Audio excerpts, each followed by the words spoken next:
Welcome back to the next lecture. Biotechnology અંતર્ગત આજનો આપણો નેક્સ્ટ ટોપિક જે છે એ આવશે ક્લોનિંગ વેક્ટર્સ. મતલબ કે આપણે ક્લોનિંગ વેક્ટર વિશે આપણે આગળના લેક્ચરો જે છે એમાં ઓલરેડી ભણી ગયા છીએ, ખબર છે. એમાં આપણે પ્લાઝમિડ PBR 322 જે છે એનો ઉપયોગ કરી અને એમાં આપણે બહારથી વિદેશી ડીએનએનો ટુકડો આપણે ઉમેરીએ, જે બામ H1 વાળા ભાગે આપણે ઉમેરીએ તો ટેટ R વાળો ભાગ નિષ્ક્રિય થઈ જાય, બરાબર. અને એમ્પિસિલિન R રેઝિસ્ટન્ટ વાળો ભાગ જે છે એમાં કોઈ અસર થતી નથી, બરાબર. આપણે એવું જે છે આગળના લેક્ચરમાં ભણેલા હતા, બરાબર. જે ટોપિક ક્લોનિંગ જગ્યાવાળો ભાગ જે છે, જે નોર્મલી જે પ્રક્રિયા આખી સમજાવી હતી એ અધૂરો ટોપિક હતો, બરાબર.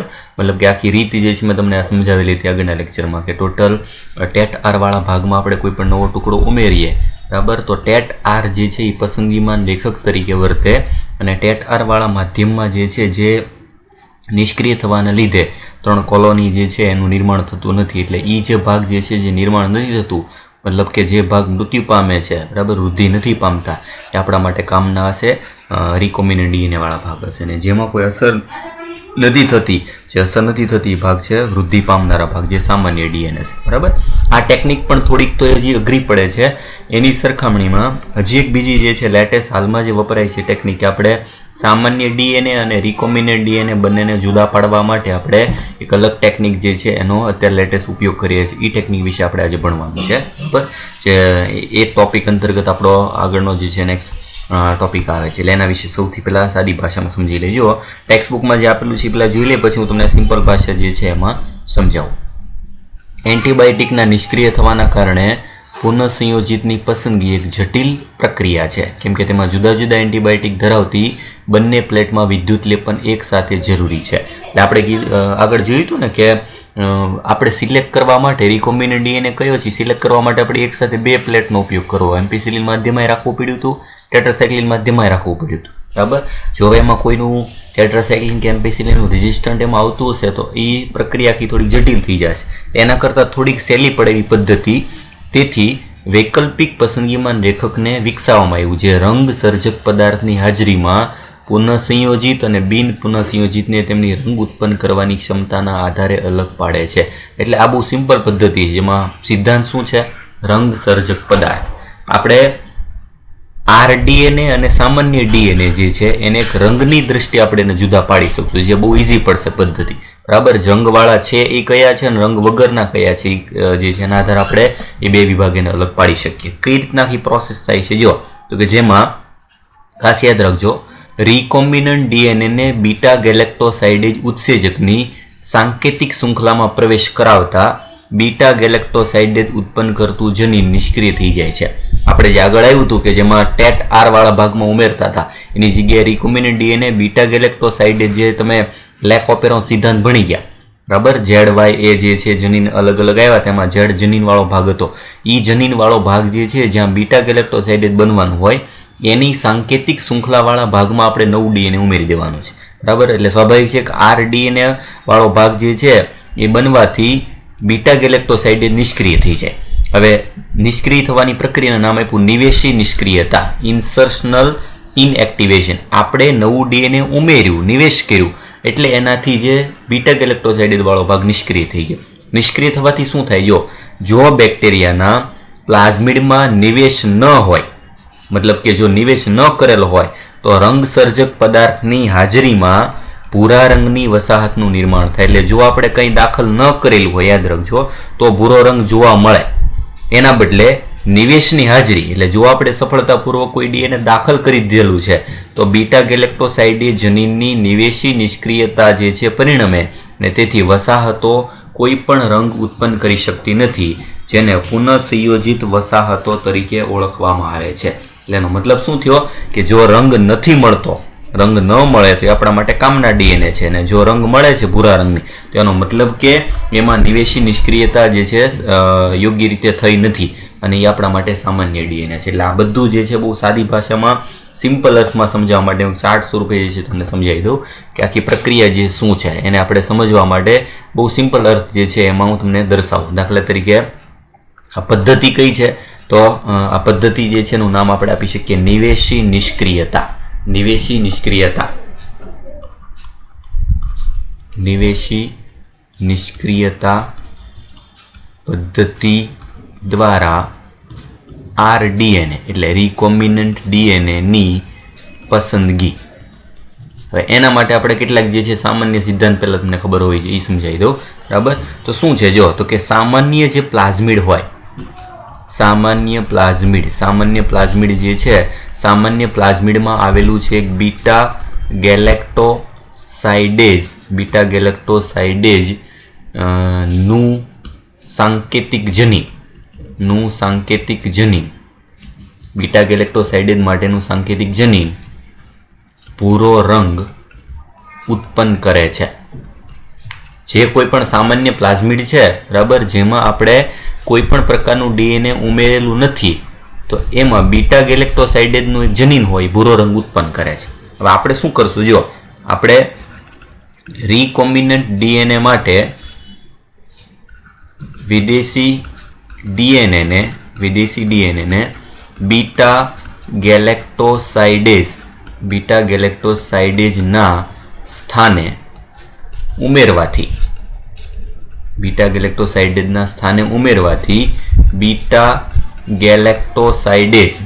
ગેલેક્ટોસાઇડેઝ જનીન નિષ્ક્રિય થઈ જાય છે. જનીન નિષ્ક્રિય થઈ જાય, જેને શું નામ આપ્યું? નિવેશી નિષ્ક્રિયતા. એટલે કયો ભાગ નિષ્ક્રિય કર્યો? નિવેશી નિષ્ક્રિયતા કહે છે. હવે જો નવો ટુકડો RDNA બનશે, એનો મતલબ શું થાય કે એમાં બીટા ગેલેક્ટોસાઇડેઝ નિષ્ક્રિય, અને બીટા ગેલેક્ટોસાઇડેઝ નિષ્ક્રિય થઈ જાય તો શું થાય, તો કે જે બીટા ગેલેક્ટોસાઇડેઝ જો સાંકેતિક જનીન મતલબ એ સક્રિય હોય તો એમાં ભૂરો રંગ મળે. એનો મતલબ રંગ મળતો નથી, કારણ કે શું છે? નિષ્ક્રિય છે, અને રંગ મળતો નથી. એનું કારણ શું છે? તો કારણ છે નિવેશી નિષ્ક્રિયતા. અને જો નિવેશી નિષ્ક્રિયતા સફળ હોય તો રંગ નથી મળતો, મતલબ કે એ આપણા પુનઃસંયોજિત DNA છે. પુનઃસંયોજિત DNA RDNA ની આપણે ઓળખ કરી શકીએ. એટલે આપણે કોઈ પણ કોલોની જે છે, બરાબર, એમાં અલગ અલગ કોલોની આવતી હોય, બરાબર, એમાં જે ભૂરા રંગની હશે, દાખલા તરીકે આ રંગવાળો ભાગ જે છે એ કયા હશે, તો કે આ હશે સામાન્ય DNA, ને જેમાં રંગ નથી મળતો, બરાબર, કોઈ પણ પ્રકારનો રંગ, એ કયા હશે? RDNA. આ રીતે આપણે સામાન્ય DNA અને RDNA અલગ પાડવા માટેની આ સિમ્પલ જે છે પદ્ધતિ, બરાબર. આ પદ્ધતિમાં માત્ર રંગને આધારે જે છે આપણે કોઈ પણ બે DNA જે છે એની કોલમને વસાહતો જે છે કોલોનીને ઓળખી શકીએ. યાદ શું રાખવાનું છે? જો બીટા ગેલેક્ટોસાઇડેઝનું સંકેતિક જનીન સક્રિય હોય, મતલબ એને ન કાઢ્યું હોય, તેમાં ભૂરો રંગ ઉત્પન્ન થશે. આપણે RDNAમાં શું કરશું, તો કે બીટા ગેલેક્ટોસાઇડને જ કાઢી નાખશું, એની સ્થાને આપણે નવો ટુકડો ઉમેરશું, એટલે જનીન નિષ્ક્રિય થઈ જાય. જનીન નિષ્ક્રિય થવાની પ્રક્રિયાને નામ આપ્યું નિવેશી નિષ્ક્રિયતા. એટલે જો નિવેશ સફળતાપૂર્વક થઈ જાય, નિવેશ કરવું એટલે એન્ટર કરવું, જો આપણે RDNA બનાવી શકીએ, નવો ટુકડો દાખલ કરી શકીએ સફળતાપૂર્વક, તો બીટા ગેલેક્ટોસાઇડેઝ નિષ્ક્રિય થાય, અને આ નિષ્ક્રિય થવાથી રંગ મળે નહીં. યાદ શું રાખવાનું છે કે સામાન્ય DNA વાળો ભાગ જે છે એ રંગ આપે, RDNA વાળો ભાગ રંગ નથી મળતો. એનું કારણ છે નિવેશી નિષ્ક્રિયતા, અને જે રંગ નથી મળતો એ ભાગને આપણે રિકોમ્બિનન્ટ DNA જે છે તરીકે ઓળખી શકીએ. એટલે રિકોમ્બિનન્ટ DNA કેવું હશે કે આ ભાગ હશે રંગવિહીન, જ્યારે સામાન્ય DNA વાળો ભાગ જે છે કેવો હશે કે એમાં ભૂરો રંગ જે છે જોવા મળે. આવી રીતે રંગવિહીન ભાગ જે છે એ RDNA હશે, ને ભૂરો રંગ વાળો ભાગ સામાન્ય DNA હશે. આવી રીતે બંનેને અલગ પાડવાની પદ્ધતિ, બરાબર. એ પદ્ધતિને શું નામ આપ્યું? નિવેશી નિષ્ક્રિયતા, ઇન્સર્શનલ ઇનએક્ટિવેશન. એટલે કયો ભાગ સક્રિય કરવાનો છે, કયો ભાગ નિષ્ક્રિય કરવાનો છે, એ ભાગ જે છે એને આ પ્રમાણે યાદ રાખવાનો છે. એટલે આની આ જ વસ્તુ જે છે એને આપણે ચાર્ટ સ્વરૂપે સમજીએ, તો ચાર્ટ સ્વરૂપે જે છે આપણે સમજવું હોય તેના માટે ચાર્ટ જે છે બનાવી દઈએ. સિમ્પલ. દાખલા તરીકે સામાન્ય પ્લાઝમિડ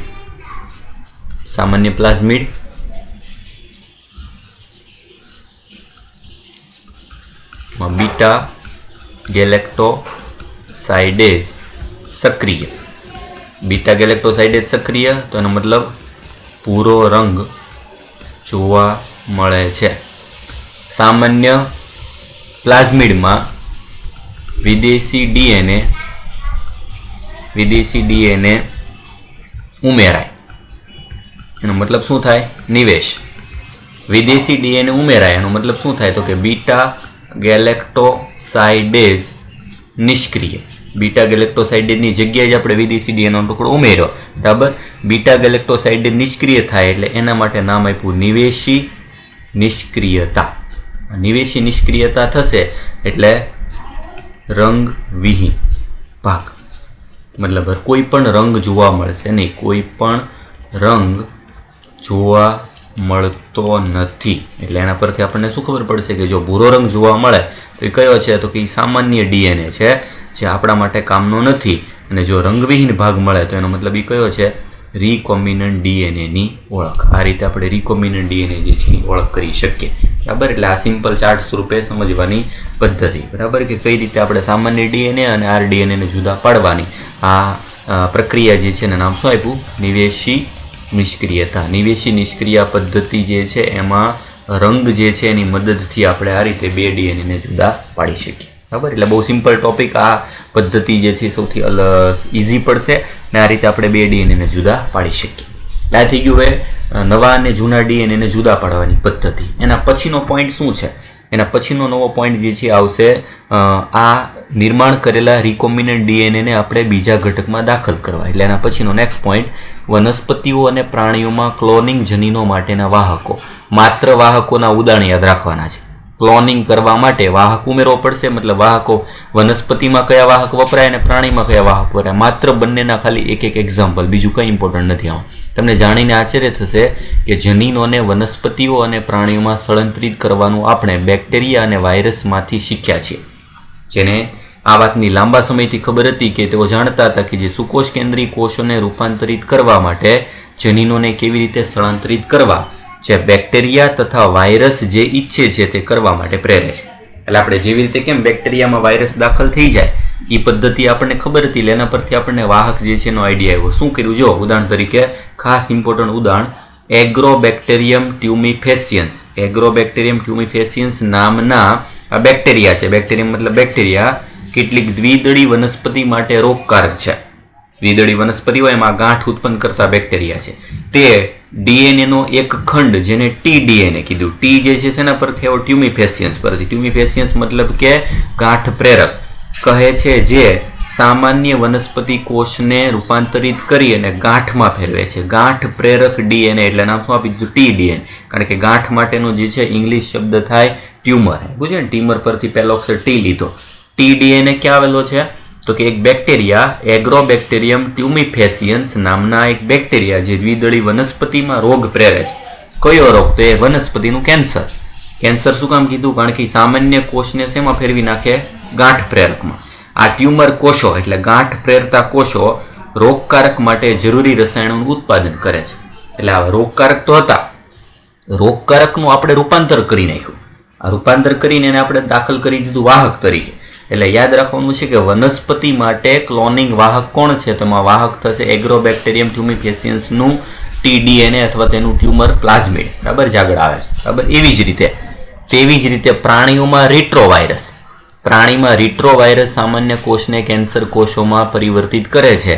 જો રોગકારક દ્વારા સુકોષ કેન્દ્રીય યજમાનમાં જનીન સ્થળાંતરણની પદ્ધતિને આપણે સારી રીતે સમજી અને રોગકારકની આ પદ્ધતિ દ્વારા ઉપયોગી વાહકનો ઉપયોગ કરી માનવ માટે લાભદાયક જનીનનું સ્થળાંતરણ કરી શકીએ છીએ. એટલે આપણે આ કેન્સરકારક કોષો જે છે એને સામાન્ય કોષમાં જો બદલી શકીએ તો એ આપણા માટે ડીએનએ ઉતરવા માટેનો વાહક બની જશે.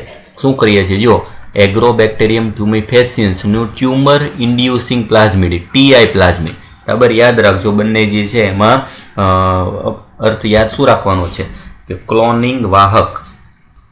ક્લોનિંગ વાહકમાં બે ઉદાહરણ આવશે. એક ઉદાહરણ છે વનસ્પતિ. વનસ્પતિ માટેનું ક્લોનિંગ વાહક કયું છે અને પ્રાણીઓ માટે જે છે એનું ક્લોનિંગ વાહક કયું છે? વનસ્પતિ માટેનું ક્લોનિંગ વાહક છે ટીઆઈ પ્લાઝમિડ.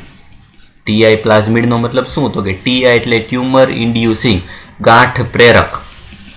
ગાંઠ પ્રેરક પ્લાઝમિડ. આ પ્લાઝમિડ જે છે એમાં ગાંઠ ઉત્પન્ન કરવાની ક્ષમતા છે, મતલબ એકમાંથી હજારો કોષો બનાવી શકે.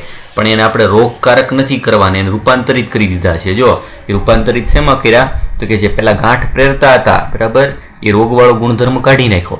ટીઆઈ પ્લાઝમિડ ક્લોનિંગ વાહકના રૂપમાં રૂપાંતરિત કરી દેવામાં આવ્યું છે, જે વનસ્પતિ માટે હવે રોગકારક નથી. જો એનું રોગકારક ગુણધર્મ કાઢી નાખ્યો અને એને ડીએનએ ઉતરવા માટેનો એક વાહક તરીકે ઉપયોગ કરી દીધો. મતલબ આપણે ટીઆઈ પ્લાઝમિડમાં ડીએનએનો ટુકડો ઉમેરી દઈએ સફળતાપૂર્વક તો એને આપણે કોઈ પણ વનસ્પતિમાં દાખલ કરી શકીએ અને વનસ્પતિમાં એની અનેક કોપી જે છે બનવા મળશે, કારણ કે એનું કાર્ય શું તો એ ગાંઠ પ્રેરક છે. મતલબ એકમાંથી ઘણા બધા કોષો જે છે એ બનાવી શકે. પરંતુ તેનો ઉપયોગ પોતાની અભિરુચિના જનીનને અનેક વનસ્પતિઓમાં સ્થાનાંતરિત કરવા માટે કરાય છે. એટલે આપણે કોઈ વનસ્પતિમાં ઈચ્છિત જનીનનો ટુકડો ઉમેરો હોય તો કોના દ્વારા ઉમેરશું? વાહક કોણ હશે? વાહક તરીકે વપરાશે ટીઆઈ પ્લાઝમિડ. બરાબર, જે કયા બેક્ટેરિયામાંથી લેવામાં આવેલું છે? એગ્રોબેક્ટેરિયમ ટ્યુમિફેસિયન્સ નામના બેક્ટેરિયામાંથી લેવામાં આવ્યું, જે હતું પહેલાં રોગકારક, પણ આપણે એને રૂપાંતરિત કરી નાખ્યું છે, રોગવિહીન બનાવી દીધું અને વાહકના રૂપમાં આપણે વાપરીએ છીએ. આ વનસ્પતિ માટે થઈ ગયું. હવે આ જ રીતે જ્યારે એક જનીન અથવા ડીએનએના ખંડને યોગ્ય વાહક સાથે જોડી દેવામાં આવે ત્યારે તેને બેક્ટેરિયા, વનસ્પતિ કે પ્રાણી યજમાનમાં સ્થાનાંતરિત કરવામાં આવે છે કે જ્યાં તે ગુણન પામી શકે. એવી રીતે પ્રાણીઓમાં ઉદાહરણ કયું છે? તો કે પ્રાણીઓમાં ઉદાહરણ તરીકે વપરાતો રિટ્રોવાયરસ. ભણી ગયા આપણે. રિટ્રોવાયરસ જે છે એની ખાસિયત શું છે? તો કે રિટ્રોવાયરસ જે છે એ પ્રાણીમાં દાખલ થઈ જાય અને ત્યાંની અનેક નકલો બનાવવા માંડે. આપણા ડીએનએ જે છે એની ભેગું ભળી જાય. એટલે ખાસ બે જ એક્ઝામ્પલ ખાલી. ક્લોનિંગ વાહક તરીકે વનસ્પતિમાં કોણ વપરાય? તો કે બેક્ટેરિયાનું પ્લાઝમિડ. કયા bacteria? Agrobacterium tumefaciens, Ti plasmid. અને પ્રાણીઓમાં વાહક તરીકે કોણ વપરાય? રિટ્રોવાયરસ. બરાબર, રિટ્રોવાયરસ જે છે જે આપણે જનીનને ડીએનએનો ટુકડો દાખલ કરશું વાયરસમાં, એ વાયરસ આપણા પ્રાણીમાં ભળીને આપણા ડીએનએનો એક ભાગ બની જશે અને એની અનેક નકલો જે છે એમાં રૂપાંતરિત કરવા મળશે. આ બે એક્ઝામ્પલ ખાલી યાદ રાખવાના છે, એક્ઝામ્પલ પૂછાય છે. બરાબર, આ રીતે વાહકનો ઉપયોગ કરી અને આપણે કોઈ પણ ડીએનએ જે છે રિકોમ્બિનન્ટ ડીએનએ, બરાબર, એને આપણે કોઈ પણ વનસ્પતિ કે પ્રાણી જે છે એમાં દાખલ કરી શકીએ. બરાબર, એટલે આ થઈ ગઈ આખી જે છે પદ્ધતિ. બરાબર, એટલે જે આપણે ભણ્યા છે એ ટૂંકમાં ફરીથી દાખલા તરીકે પેલા વિદેશી ડીએનએનો ટુકડો એને દાખલ શેમાં કર્યો છે? તો કે પ્લાઝમિડમાં. પ્લાઝમિડ જે છે એમાં વિદેશી ડીએનએ દાખલ કર્યું એટલે બની ગયો એક ટુકડો. એ ટુકડામાં ભાગમાં આટલો ભાગ આવી ગયો વિદેશી ડીએનએ. આ બની ગયો રિકોમ્બિનન્ટ ડીએનએ. રિકોમ્બિનન્ટ ડીએનએ જે છે એને દાખલ કરી દેવાનું ક્લોનિંગ વાહકમાં. ક્લોનિંગ વાહક તરીકે તો ક્લોનિંગ વાહકમાં જો એને ટીઆઈ પ્લાઝમિડમાં નાખી દઈએ, ટીઆઈ પ્લાઝમિડમાં દાખલ કરીએ તો એને વનસ્પતિમાં આપણે ઉમેરી શકીએ. વનસ્પતિમાં, અને જો એની જગ્યાએ આપણે રિટ્રોવાયરસ જે છે એ લઈએ તો રિટ્રોવાયરસ દ્વારા એને આપણે પ્રાણીઓમાં દાખલ કરી શકીએ. પ્રાણીઓ અને વનસ્પતિમાં નવો જનીન, ઈચ્છિત, આ શું થઈ ગયું? ઈચ્છિત જનીન અથવા ઈચ્છિત લક્ષણ ધરાવતો આપણે વનસ્પતિમાં અને પ્રાણીમાં લક્ષણ લાવવા માટે આ ક્લોનિંગ વાહક જે છે એનો આપણે ઉપયોગ કરીએ. એમાં ઉદાહરણ તરીકે વનસ્પતિ માટે ટીઆઈ પ્લાઝમિડ અને પ્રાણી માટે રિટ્રોવાયરસ. બરાબર, અને રિકોમ્બિનન્ટ ડીએનએને ઓળખવા માટે આપણે અલગ અલગ પદ્ધતિ જોઈ આગળના લેક્ચરમાં અને આજના લેક્ચરમાં. બરાબર, એટલે આજના લેક્ચર પૂરતી જે છે માત્ર આટલું રાખીએ. એના પછીના ભાગમાં હવે આપણે વનસ્પતિ અને પ્રાણીઓ જે છે એમાં દાખલ થાય બેક્ટેરિયા કે ડીએનએ, તો એ કઈ રીતે એને સ્વીકારવા માટે યોગ્ય બને છે એની અંદર આપણે દાખલ કઈ રીતે કરશું. બરાબર, એના પછીના નેક્સ્ટ લેક્ચર જે છે એમાં ભણશું. એટલે ખાસ યાદ રાખજો, વાહકના નામ ખાલી ઇમ્પોર્ટન્ટ છે અને આ જે પદ્ધતિ આખી સમજાવી છે નિવેશી નિષ્ક્રિયતા, એના વ્યવસ્થિત જે છે સમજીને યાદ રાખવાનું છે. બાકી આગળનું આપણે નેક્સ્ટ લેક્ચરમાં ભણશું.